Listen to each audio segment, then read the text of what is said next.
terakhir, apa itu? Nisha? Kebutuhan tersier itu kebutuhan mewah seperti mobil sport, perhiasan, dan liburan luar negeri. Oke, sudah dapat dipahami ya? Perbedaan berdasarkan intensitasnya. Nah, selanjutnya berdasarkan sifatnya. Apa nih? Terbagi menjadi berapa? Apa-apa saja?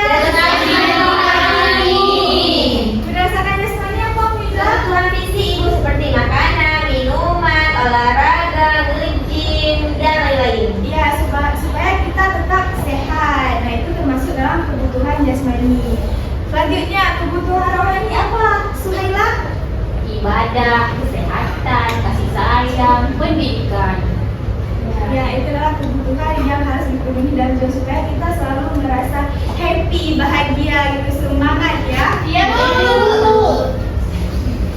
Baik, ini ada lagi dikelompokkan berdasarkan subjek. Berdasarkan subjek dibagi berapa? Apa-apa aja? Individu apa, Nuril? Ada kebutuhan untuk diri sendiri, Bu, misalnya kayak pakaian, pendidikan. Ya, benar. Sekarang Nuril belajar. Ini termasuk ke dalam kebutuhan Individu. individu, karena kita mencari ilmu gitu kan, berpendidikan. Nah, berdasarkan kelompok apa, Dara?